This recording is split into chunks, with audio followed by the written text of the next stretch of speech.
such brevity as this. "But, my dear lady," remonstrated Sir Henry, "it can't be all. What you've related is a tragic occurrence, but not in any sense of the word a problem." "Well, of course there's some more," said Mrs. Bantry, "but if I were to tell you, you'd know what it was." She looked defiantly round the assembly and said plaintively, "I told you I couldn't dress things up and make it sound properly like a story ought to do."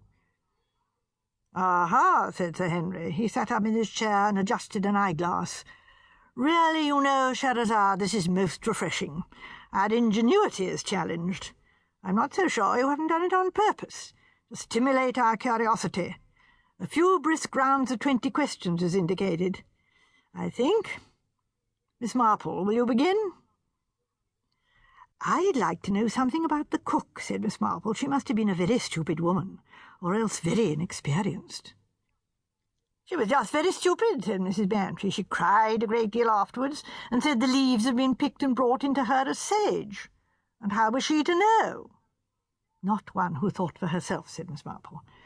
"Probably an elderly woman, and I dare say a very good cook." "Oh, excellent," said Mrs. Bantry. "Your turn, Miss Helier," said Sir Henry.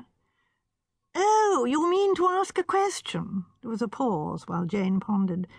Finally she said helplessly, "Really, I don't know what to ask."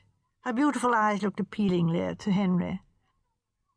"Why not the cast, Miss Helier?" he suggested, smiling. Jane still looked puzzled. "Characters in order of their appearance," said Sir Henry gently. "Oh, yes," said Jane, "that's a good idea." Mrs. Bantry began briskly to tick people off on her fingers. "Sir Ambrose, Sylvia Keene, that's the girl who died. A friend of hers was staying there, Maud Y., one of those dark, ugly girls who managed to make an effect somehow. I never know how they do it. Then there was a Mr. Curl, who would come down to discuss books with Sir Ambrose, you know, rare books, queer old things in Latin, all musty parchment. There was Jerry Lorimer. He was a kind of next-door neighbour. His place, Fairley's, joined Sir Ambrose's estate.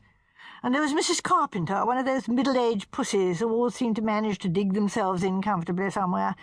She was by way of being a dame de compagnie to Sylvia, I suppose." "If it's my turn," said Sir Henry, "I suppose it is, as I'm sitting next to Miss Helier. I want a good deal. I want a short verbal portrait, please, Mrs. Bantry, of all the foregoing."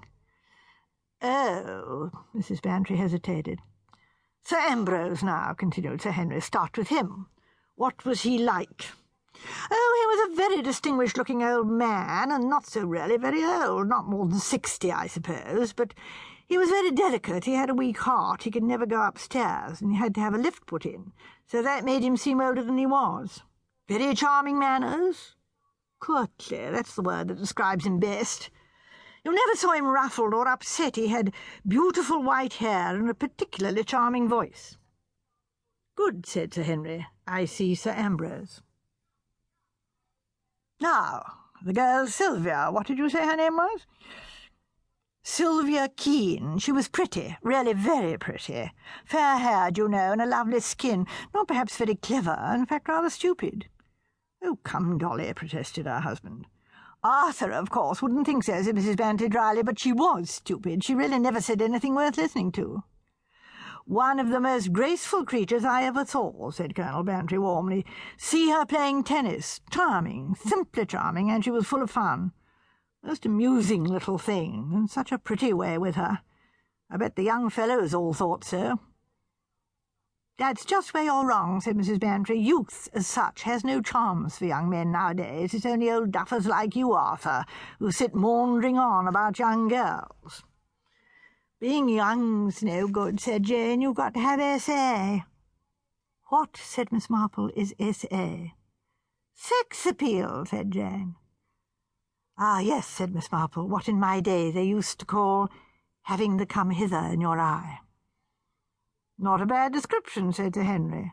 "The dame de compagnie you described, I think, as a pussy, Mrs. Bantry." "I didn't mean a cat, you know," said Mrs. Bantry. "It's quite different. Just a big, soft, white, purry person. Always very sweet. That's what Adelaide Carpenter was like." "What sort of aged woman?" "Oh, I should say 40-ish. She'd been there some time."